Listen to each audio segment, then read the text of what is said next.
Assalamualaikum warahmatullahi wabarakatuh. Innal hamdalillah nahmaduhu wa nasta'inuhu wa nastaghfiruh wa na'udzu billahi min syururi anfusina wa min sayyiati a'malina. Man yahdihillahu fala mudilla lahu wa man yudlil fala hadiya lahu. Asyhadu an la ilaha illallah wahdahu la syarika lahu wa asyhadu anna Muhammadan abduhu wa rasuluh. Qala Allah Ta'ala fi kitabihil karim, ya ayyuhalladzina amanu taqullaha haqqa tuqatih wa la tamutunna illa wa antum muslimun, amma ba'd.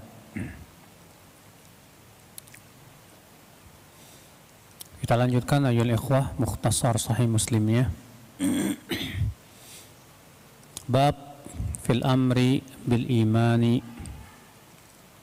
wal isti'adzah billah inda waswasati syaitan. Bab perintah dengan iman dan berlindung kepada Allah ketika ada godaan setan. Hadis nomor 17. An Abi Hurairah radhiyallahu anhu qala Rasulullah sallallahu alaihi wasallam, la yazalu an-nasu yas'alunakum 'anil ilm hatta yaqulu hadha Allah faman khalaqa Allah. قال فبين أنا في المسجد إذ جاءني ناس من الأعراب وقالوا يا أبا هريرة هذا الله خلقنا فمن خلق الله؟ قال فأخذ حصى بكفه فرماهم به ثم قال قوموا قوموا صدق خليلي صلى الله عليه وسلم. Dari Abu Hurairah, semoga Allah meridainya, ia berkata bahwa Rasulullah SAW bersabda, senantiasa orang-orang akan bertanya kepada kalian tentang ilmu, sampai-sampai mereka berkata, ini dia Allah yang telah menciptakan kita. Lalu siapa yang menciptakan Allah? Ia berkata, ketika aku berada di masjid, kata Abu Hurairah, tiba-tiba datang beberapa orang dari orang Arab Badui. Lalu mereka berkata, hai Abu Hurairah, ini Allah yang telah menciptakan kita. Lalu siapa yang menciptakan Allah? Maka Abu Hurairah pun kemudian mengambil kerikil dengan telapak tangannya dan melempari mereka. Kemudian Abu Hurairah berkata, pergilah kalian, bangkitlah. Sungguh benar apa yang disabdakan kekasihku, yaitu Rasulullah sallallahu alaihi wasallam. Hadis 17 masih sama juga. An Abi Hurairah radhiyallahu anhu anin Nabi sallallahu alaihi wasallam qala, la yazalu an-nasu yas'alunakum 'anil ilmi hatta yaqulu hadha Allahu khalaqana faman khalaqa Allah? Qala wa huwa akhidhun bi yadi rajul faqala sadaqa Allah wa rasuluhu qad sa'alani wahidun wa hadha ats-tsani. Dari Abu Hurairah, semoga Allah meridainya, dari Nabi sallallahu alaihi wasallam bersabda, orang-orang akan terus bertanya kepada kalian tentang ilmu, sampai-sampai mereka berkata, ini Allah yang sudah menciptakan kami. Ya, lalu siapa yang menciptakan Allah? Dan ia, yaitu Abu Hurairah, memegang tangan seorang laki-laki seraya berkata, Shadaqallahu wa rasuluh, benar sekali yang difirmankan oleh Allah dan disabdakan oleh Rasulullah. Telah ada satu orang yang bertanya kepadaku dan ini yang kedua. Hadis ini akhi, kita ambil faidah, beberapa faidah yang bisa kita petik. Faedah yang pertama, zammu kathratis su'al, celaan banyak bertanya. Karena banyak bertanya ya akhi, dilarang oleh Allah subhanahu wa ta'ala dan Rasulnya. Rasulullah SAW menyebutkan dalam hadis yang lain bahwa banyak bertanya itu sebab dibinasakannya umat-umat sebelum kita. Rasulullah bersabda, kata Rasulullah SAW, fa inna ma ahlaka man kana qablakum kathratu masailihim wa ikhtilafum ala anbiya'ihim. Sesungguhnya yang membinasakan orang-orang sebelum kalian, kata Rasulullah, itu banyak bertanya dan menyelisihi nabi mereka. Nabi melarang para sahabat untuk banyak bertanya. Kenapa? Karena banyak bertanya itu ya akhi akan menjerumuskan kepada pertanyaan yang enggak-enggak. Iya. Makanya Rasulullah mengatakan orang-orang akan senantiasa bertanya kepada kalian tentang ilmu. Hingga akhirnya mereka berkata, ini Allah yang telah menciptakan kita. Lalu siapa yang menciptakan Allah? Nah ini ya, kenapa kemudian dilarang oleh Rasulullah untuk banyak bertanya? Karena saddan lidzari'ah, yaitu menutup pintu yang akan bisa menjerumuskan kepada pertanyaan-pertanyaan yang haram. Iya. Faedah yang kedua yang bisa kita petik ya akhal Islam, hadis ini menunjukkan bahwa inna lisyaitan khutwat, setan itu punya langkah-langkah untuk menyesatkan manusia ya, dimana setan tidak akan menyesatkan sekaligus tapi sedikit demi sedikit. Di sini Rasulullah mengatakan senantiasa orang-orang bertanya kepada kalian tentang ilmu. Biasanya ya di antara cara setan menggoda manusia Bapak, dibukakan dulu salah satu pintu kebaikan untuk dijatuhkan ia kepada apa? Kepada dosa dan keburukan. Iya. Nabi mengatakan senantiasa mereka bertanya kepada kalian tentang ilmu. Padahal bertanya tentang ilmu bagus kan? Namun inilah setan yang kemudian mereka dijerumuskan kepada pertanyaan-pertanyaan yang haram. Oleh karena itulah syaitan itu langkah-langkahnya itu lembut sekali ya. Kata Sufyan Ats-Tsauri, langkah syaitan itu lebih lembut daripada sutra.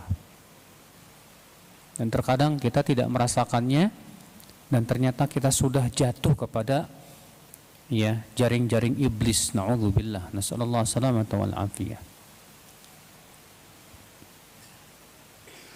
Hadis ini akhi kita ambil faedah yang ketiga.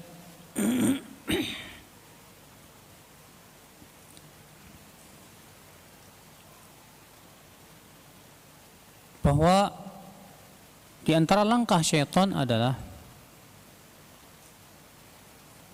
menjadikan seorang hamba ragu kepada Allah. Menjadikan seorang hamba ragu kepada Allah dengan memberikan pertanyaan-pertanyaan yang bisa merusak akidahnya ini. Ini dia ya berkata, ini dia Allah yang telah menciptakan kita. Lalu siapa yang menciptakan Allah? Dalam riwayat yang lain, kalau sudah sampai situ, falyantahi, hendaklah ia stop. Wal yaqul, dan hendaklah ia mengucapkan amanna billah, kami beriman kepada Allah. Dalam satu riwayat yang lain, fal yasta'iz billah, dan hendaklah ia berlindung kepada Allah dari godaan setan yang terkutuk. Dalam riwayat yang lain, hendaklah ia membaca surat Al-Ikhlas. Ya. Nanti kalau ada pikiran-pikiran yang enggak-enggak tentang Allah, Pak, yang sifatnya memang meragukan kita tentang Allah, dan itu tentunya was-was dari syaitan. Maka segera kita stop, jangan mikirkan tentang siapa? Allah. Langsung kita berlindung kepada Allah dari godaan setan yang terkutuk. Kita ucapkan amanna billah, kami beriman kepada Allah. Iya. Ini hati-hati ya. Makanya pertanyaan-pertanyaan syaitaniyah ini terkadang lagi sering kali ya menyesatkan manusia dari akidah yang benar.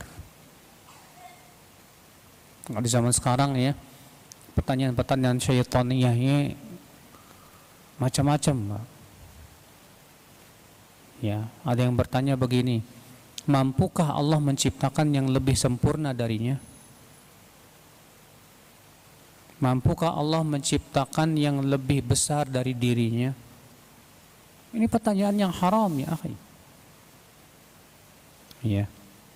Allah berfirman, la yus'alu amma yaf'alu wa hum yus'alun. Allah tidak boleh ditanya tentang apa yang Allah lakukan, dan merekalah yang akan ditanya, kata Allah Subhanahu wa taala. Karena kita tidak boleh akhi memikirkan Allah dengan akal pikiran kita, nggak boleh. Kita dilarang ya untuk mempertanyakan tentang perbuatan-perbuatan Allah. Karena kewajiban seorang hamba yakin bahwa pastilah ya perbuatan Allah itu hikmah, bijak. Nah, kewajiban kita ini akal Islam ya, segera berhenti lalu kita ucapkan apa? Amanna billah, kami beriman kepada Allah, lalu kita berlindung dari godaan setan yang terkutuk. Kita masuk ke bab selanjutnya, bab fil imani billah wal istiqamah. Bab tentang iman kepada Allah dan istiqamah. Hadis ke-18 an Sufyan bin Abdullah Al-Thaqafi qala qultu ya Rasulullah qul li fil islami qawlan la as'alu anhu ahadan ba'dak. Wa fi hadits Abi Usamah ghairak. Qala qul amantu billahi thumma istaqim.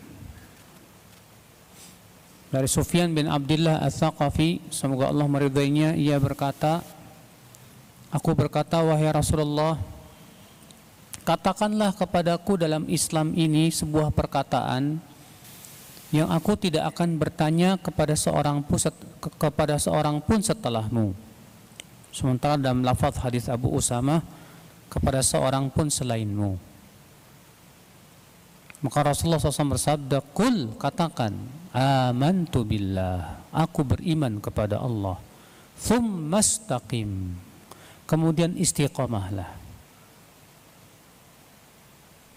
Hadis ini akhi, ya, Nabi SAW memberikan wasiat kepada seorang sahabat dengan ucapan yang pendek, namun kalau kita perhatikan,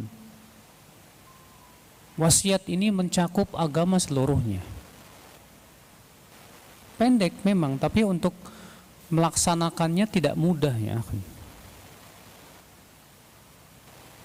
Rasulullah bersabda kepada sahabat ini apa? Katakan, aku beriman kepada Allah. Dan yang namanya iman kepada Allah, ada konsekuensi nggak? Tidak. Pasti. Iman kepada Allah itu ada konsekuensi akhi. Karena hakikat iman itu apa sih? Al-iman itu artinya apa?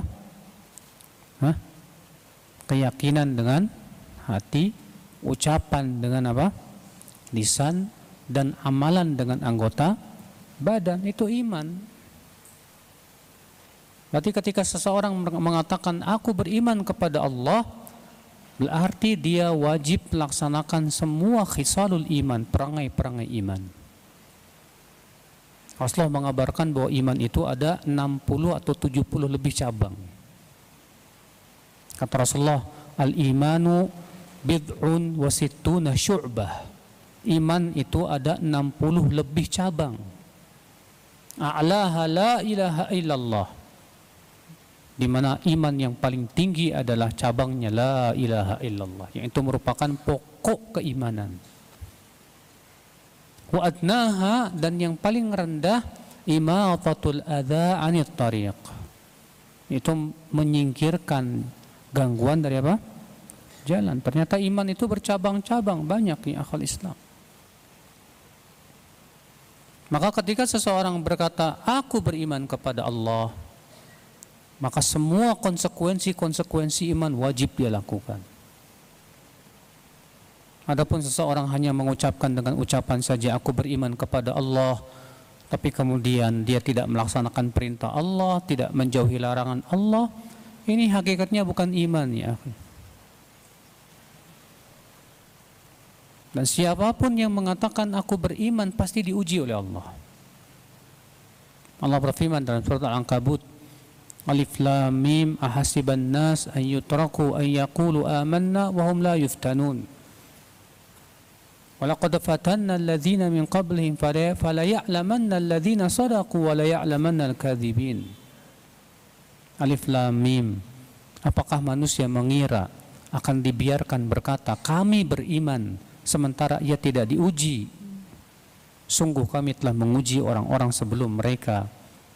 Dengan ujian itu kami mengetahui siapa yang imannya jujur dan siapa yang imannya dusta.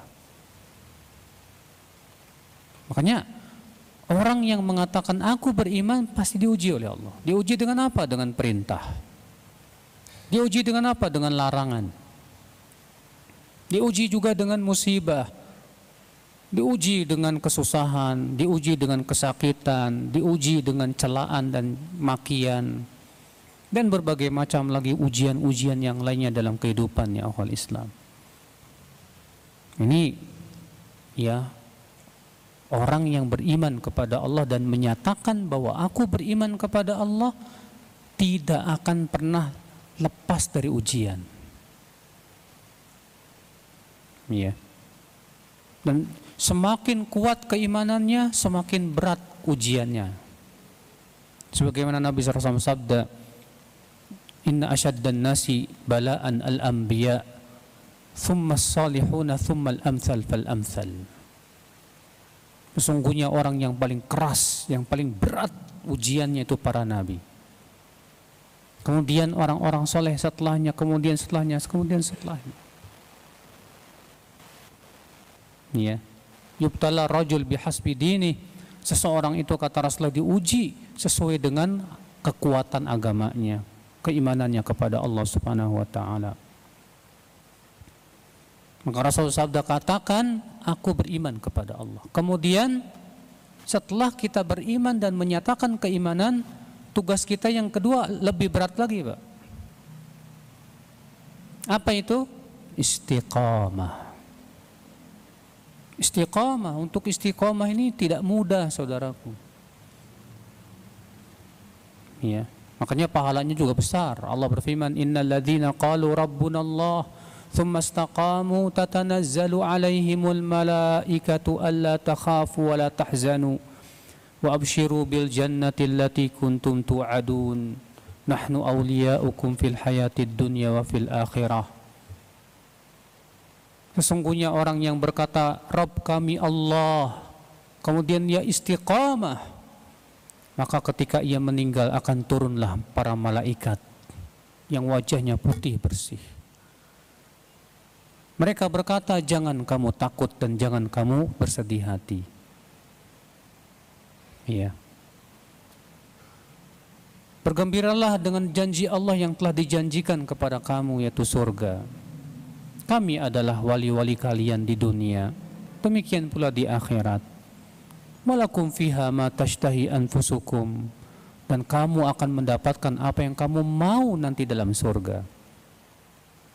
Masya Allah ya akhwal Islam ya. Istiqamah berat ya akhwal.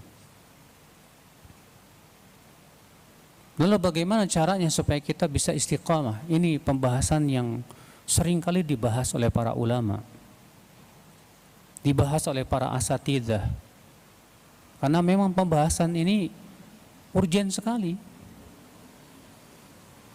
Untuk istiqamah di atas jalan Allah ini, Masya Allah, membutuhkan bantuan dari Allah ya akhi. Ya. Kemudian ya, di antara hal perkara yang menyebabkan insya Allah kita bisa istiqamah ya, yang pertama yaitu talabul ilm. Yang menyebabkan seseorang bisa istiqamah di jalan Allah yaitu menuntut ilmu Allah ya akhi. Siapapun yang senantiasa dia menuntut ilmu, datang di majlis ta'lim, mempelajari Al-Quran, mempelajari hadis, insya Allah dia bisa istiqamah. Dalilnya firman Allah dalam surat Ali Imran, dalam surat Ali Imran ayat 101, Allah mengatakan wa kaifa takfurun wa antum tutla alaikum ayatullah wa fikum rasuluh. Bagaimana kalian akan kafir, kata Allah, sementara kalian terus-menerus dibacakan ayat-ayat Allah dan pada kalian ada rasulnya, Rasulullah sudah meninggal, ada hadisnya. Kata Al-Imam Ibnu Katsir, wa kaifa takfurun ay annal kufra ba'idun ankum. Artinya kekafiran akan jauh dari kalian selama kalian terus-menerus mempelajari kitabullah, senantiasa kalian mempelajari sunnah Rasulullah sallallahu alaihi wasallam dan mengamalkannya, maka saat itu kalian akan jauh dari kekafiran, saudaraku sekalian. Makanya akhi, menuntut ilmu itu urgen dalam hidup kita akhi. Syekhul Islam Taimiyah rahimahullah mengatakan apa? Al-iman bidunil ilm, ya, iman tanpa ilmu itu rapuh. Beliau memberikan permisalan, contoh saja orang-orang Banu Israel. Mereka beriman tapi tidak punya ilmu. Ketika mereka melewati patung sapi, mereka langsung terkena syubhat patung sapi. Apa kata mereka kepada Nabi Musa? Ij'al lana ilahan kama lahum alihah. Hai Musa, jadikan untuk kami sesembahan sebagaimana mereka punya apa? Sesembahan. Kata Nabi Musa apa? Qala innakum qaumun tajhalun. Kalian ini memang suatu kaum yang bodoh. Beda apa? Ketika iman kita disertai dengan ilmu. Maka biasanya orang yang menyertai iman dengan keilmuan, insya Allah imannya kuat. Makanya akhi, jangan lepas dari menuntut ilmu ya akhi. Orang yang lepas dari menuntut ilmu akan sangat mudah disambar oleh syubhat syaitan. Iya. Nah ini yang pertama, agar kita istiqamah, yaitu jangan tinggalkan menuntut ilmu Allah subhanahu wa ta'ala. Yang kedua akhi, agar kita istiqamah, jangan tinggalkan beramal saleh. Jangan tinggalkan beramal saleh. Dan di sana ada amalan-amalan yang Rasulullah sebutkan bahwa ia menguatkan hati akhi. Ya, bahkan pelakunya dijamin insya Allah wafatnya di atas kebaikan. Di antaranya hadis yang dikeluarkan Imam Ahmad dalam musnadnya tentang mimpi Rasulullah SAW melihat Allah Azza wa Jal. Kata Rasulullah, ra'aitu Rabbi fi ahsani surah. Aku bermimpi melihat Rabbku dalam bentuk yang paling indah. Faqala li, lalu Allah berfirman kepadaku, ya Muhammad, atadri fima yaqtasimu fihil mala'ul a'la. Wahai Muhammad, tahukah kamu apa yang sedang diperbincangkan oleh malaikat yang ada di langit sana? Apa kata Rasulullah? La adri, aku tidak tahu ya Allah. Kata Rasulullah, fawadu'a kaffahu baina mankibai hatta wajadtu burdaha baina sadiyai. Lalu Allah meletakkan tangannya di antara dua pundakku, kata Rasulullah, sehingga aku merasakan dinginnya di antara dua dadaku. Fa'alimtu ma fis samawati wa ma fil ard. Maka saat itu aku mengetahui apa yang terjadi yang ada di langit dan di bumi. Saat itu, ya. Faqala li, lalu Allah berfirman kembali kepadaku, atadri fima yahtasimu fihil mala'ul a'la. Tahukah kamu apa yang sedang diperbincangkan oleh malaikat yang ada di langit sana?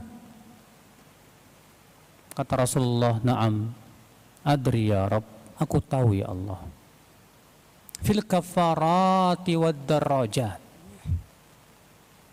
Itu tentang amalan yang menggugurkan dosa dan amalan yang mengangkat derajat. Wal kafarat, adapun amalan yang menggugurkan dosa, apa kata Rasulullah? Famasyul aqdami ilal jama'at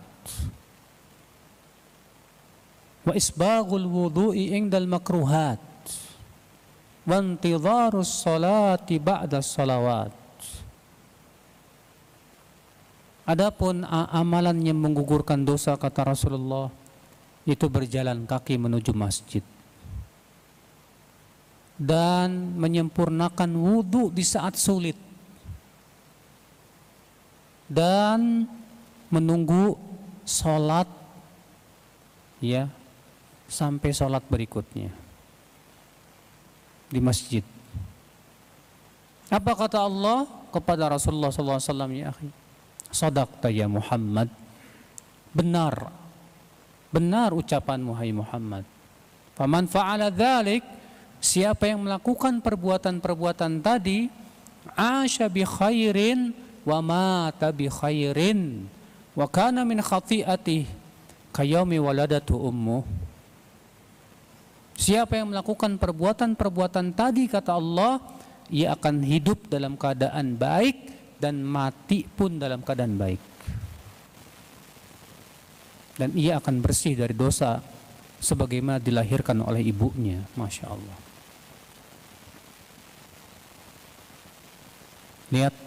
Lihat janji dari Allah, Pak.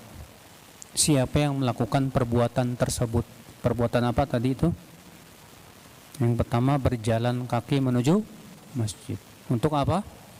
Salat berjamaah.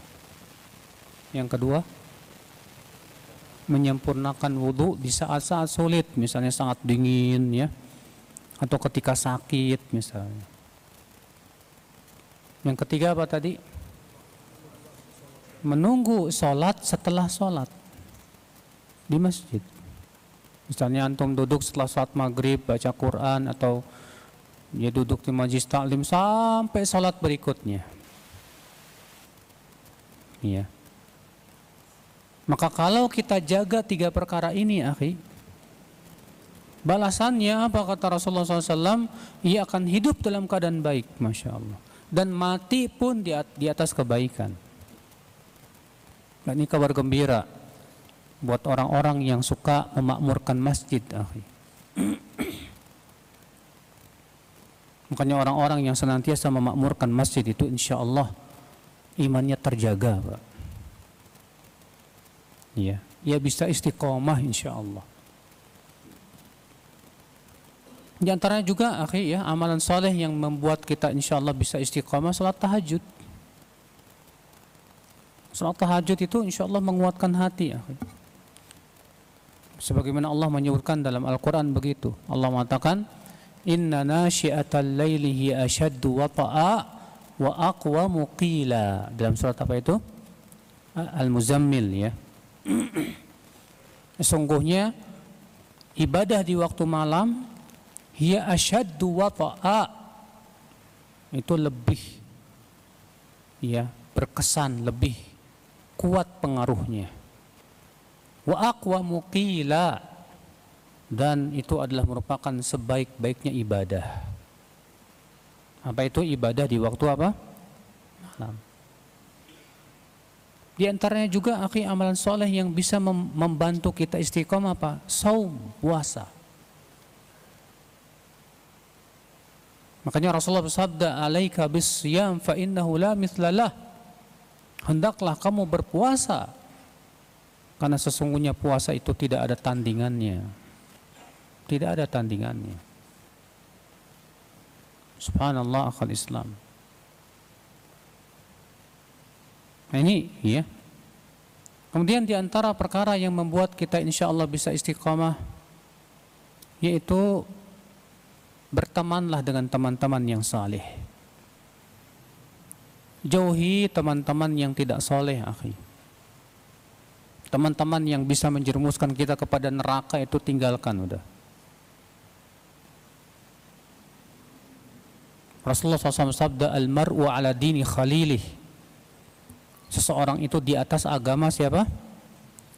Khalil. Khalil itu teman akrab. Ya. Teman dekat. Maka dari itu tidak boleh ya, kalau siapapun kita yang ingin istiqamah, jangan sekali-kali bergaul atau menjadikan orang-orang yang ya tidak membantu agama kita ini sebagai teman akrab kita, jangan.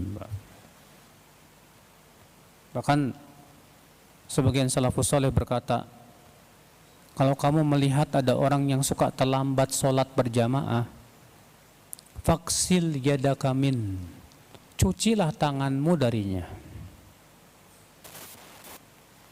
Padahal dia tetap sholat berjamaah tapi terlambat mulu gitu. Kata sebagian ulama salaf apa? Cuci tanganmu darinya. Artinya jangan jadikan kamu di orang seperti ini sebagai teman kamu, teman akrab kamu. Kenapa? Karena itu menunjukkan dia ini kurang sungguh-sungguh di dalam menjaga sholat berjamaah. Sehingga kalau datang selalu terlambat. Ikhwata Islam, azani Allah wa iyyakum. Ya, makanya lihat ya, di antara sebab Abu Thalib mati di atas kekafiran kenapa, Pak? Di antara sebab Abu Thalib meninggal di atas kekafiran itu gara-gara teman. Ketika Rasulullah SAW datang hendak mentalkin Abu Thalib, ternyata di sisi Abu Thalib ada siapa?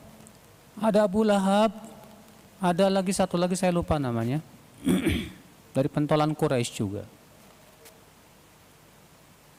Ya biasanya kalau kita meninggal dunia, kita sakaratul maut dan hendak meninggal dunia, yang ada di dekat kita biasanya teman-teman dekat kita. Ya. Maka ketika Rasulullah mengatakan kata Abu Thalib, hai paman, ucapkan la ilaha illallah. Apa kata Abu Jahal?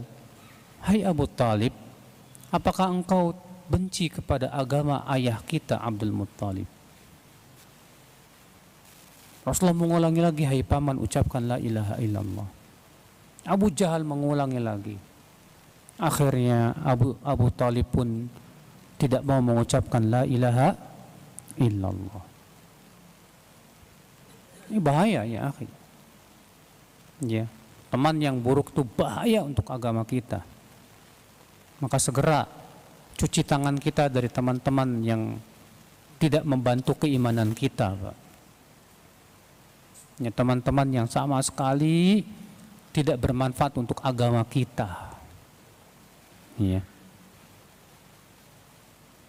Kemudian diantara perkara ya akhul Islam yang membantu kita untuk istiqamah, yaitu tarkul ma'asi, tinggalkan maksiat. Karena maksiat itu akhi melemahkan hati kita ya akhi. Kalau antum berjalan jalan kaki ke Bogor dalam keadaan antum membawa beban yang berat banget, antum pikul di atas apa? Pundak antum. Kira-kira perjalanan antum berat nggak, Pak? Berat.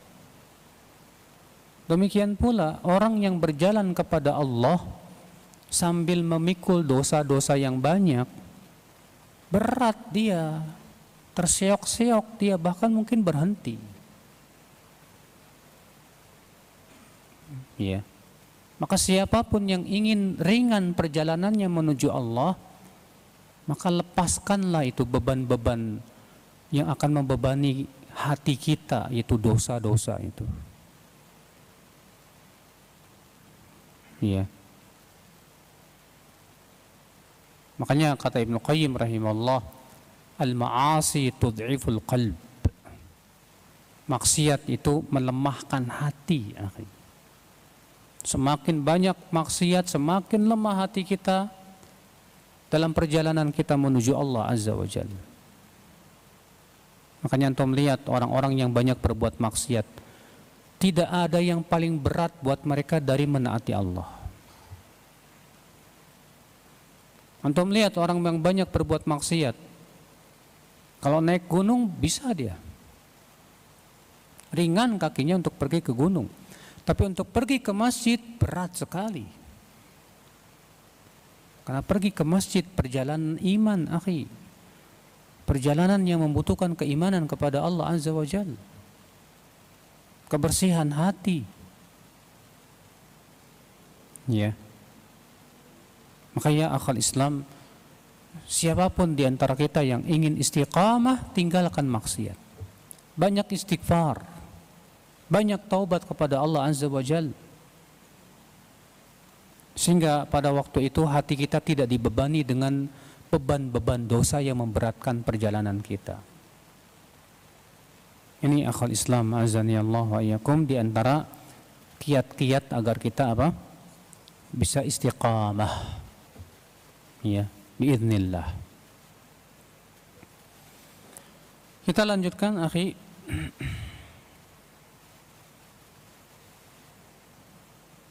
Bab fi ayatin Nabi sallallahu alaihi wasallam wal imani bih. Bab tentang ayat atau mukjizat-mukjizat Nabi sallallahu alaihi wasallam dan mengimaninya. Hadis 19 an Abi Hurairah radhiyallahu anhu anna Rasulullah sallallahu alaihi wasallam qala: "Ma minal anbiya'i min nabiyyin illa qad u'tiya minal ayati ma mithluhu amana 'alaihi al-bashar. Wa innama kana alladhi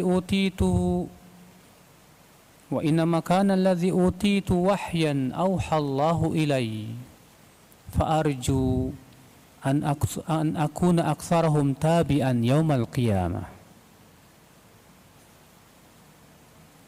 Rasulullah SAW bersabda, tidak ada seorang nabi pun kecuali telah diberikan oleh Allah ayat, itu mukjizat. Ya. Ma mithluhu amana alaihi al-bashar. Yang mukjizat itu menjadikan manusia itu mengimani akan kebenaran risalah para nabi. Dan sesungguhnya yang diberikan kepadaku ini, yaitu Al-Quran, adalah wahyu yang Allah wahyukan kepadaku. Artinya mukjizat yang terbesar yang Allah berikan kepada Rasulullah SAW, apa itu? Al-Quran. Di mana ia mukjizatun khalidah, mukjizat Nabi yang sampai sekarang masih ada, Pak. Yang kita senantiasa membacanya dan melihatnya. Ya. Dan aku berharap, kata Rasulullah, aku yang paling banyak pengikutnya nanti pada hari kiamat.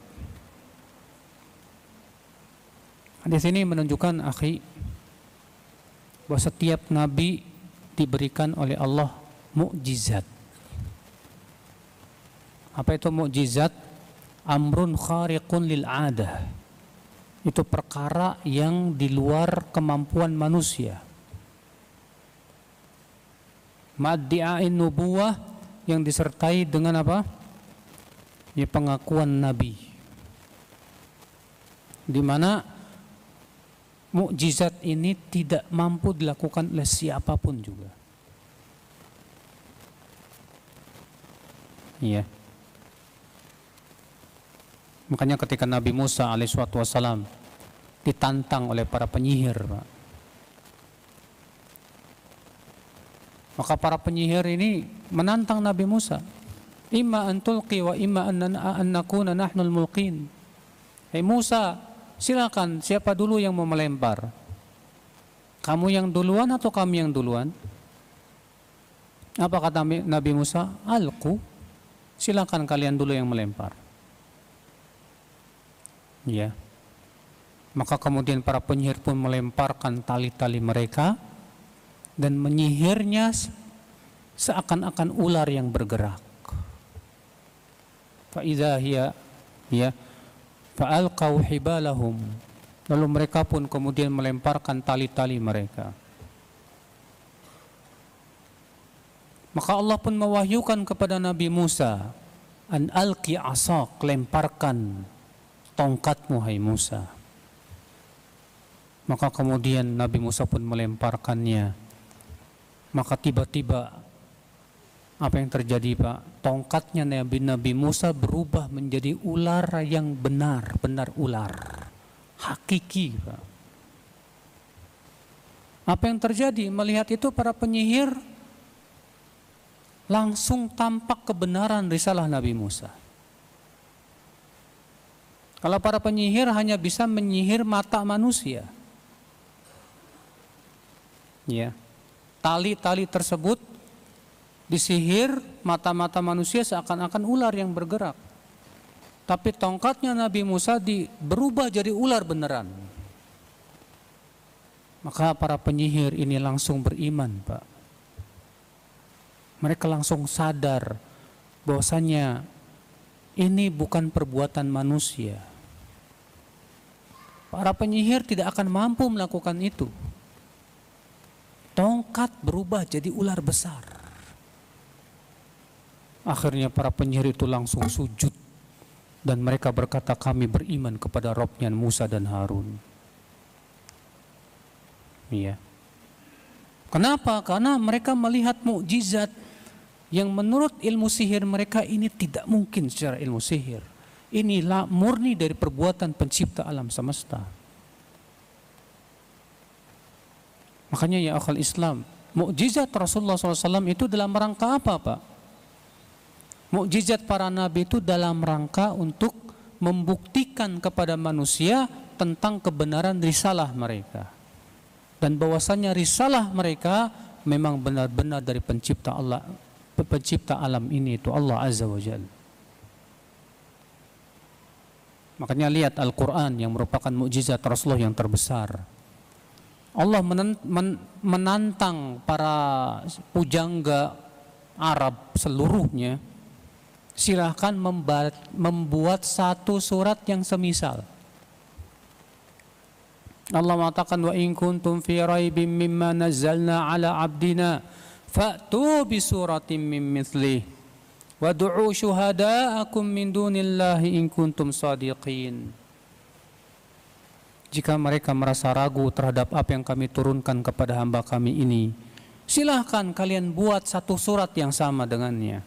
Dan silahkan kalian panggil pembantu-pembantu kalian, para ahli sastra, para ahli syair, jika kalian memang benar orang-orang yang benar. Ternyata sampai detik ini, Pak, tidak ada yang bisa, Pak. Tidak ada yang bisa membuat yang seperti Al-Quran. Ini saja bukti bahwasanya Al-Quran turun dari pencipta alam. Ini mukjizat, saudaraku sekalian, azani Allah wa iyyakum. Iya. Maka ya akhi, jadi setiap nabi diberikan oleh Allah mukjizat. Dan mukjizat yang paling banyak yang Allah berikan adalah Rasulullah sallallahu alaihi wasallam. Sampai-sampai Imam Suyuti mengatakan bahwa mukjizat Rasulullah SAW itu lebih dari 1000 mukjizat. Ya. Terbelahnya bulan. Dan ternyata para ahli di zaman sekarang, Pak, para ahli astronomi, ternyata mereka menemukan sebuah kejanggalan di bulan. Itu bahwasanya bulan pernah belah. Dan Allah sudah mengabarkan dalam Al-Quran tentang kejadian terbelahnya apa? Bulan, dalam surat Al-Qamar itu. Iya. Allahu a'lam, karena sudah isya kita tutup. Wabillahi taufik. Assalamualaikum warahmatullahi wabarakatuh.